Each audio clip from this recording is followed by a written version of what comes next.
አንዳንድ ወንዶች ቆይ ሴት ልጅ ካስቀመጣችሁት ቦታ ላይ ልታገኟት ነው እንዴ የሚመስላችሁ? ከስንት ጊዜ በኋላ ስልክ ደውላችሁ ደህና ነሽ እንዴት ነሽ የኔ ቆንጆ እንድንገናኝ ፈልጌ ነበር። ቆይ ምናችሁ ነው የሚያማችሁ እንዴ? ይገርምሻል እኔም እንዳንቺ ተቸግሬያለሁ እንደዚህና በፊት ለመጀንጀን ስሞክር የነበሩት እኔ እንጃ አሁን አምሮብኛል መሰለኝ እና እነሱ በውስጡ በኩል ብላኪዬ ዩሪመምበር ብለው ይመጣሉና ውይ ሰርካለም ብዬ ክሊክ ሳረግ ወብዳለች ውይ አይናለም ብዬ ስኬች ሳረግ እና ከአንድ ከሁለት ዓመት በኋላ አይደውሉልሽ አንቺ ነሽ የምትደውይላቸው አትመጻደቁ በፊልተር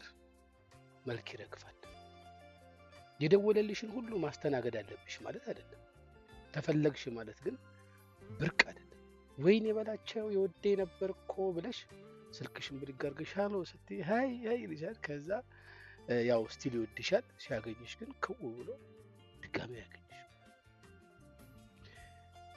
ሴቶች ማወቅ ያለባችሁ ነገር እኛ ወንዶች አይተን ነው የምንወደው አልገባችሁም መሰለኝ ይሄ ነገር እስከዛ ይድረስ አይተን በቃ እንደዚህ ይታደረግናችሁ አይደለ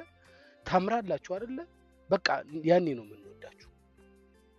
እናንተ ምናልባት ለመውደድ ጊዜ ሊፈጅባችሁ ፕሮሰስ ትሪትመንት ምናምን የሆነ ያስፈልጋችኋል እናቃለን እና አትመጻደቂ ልልሽ ፈልጌ ነው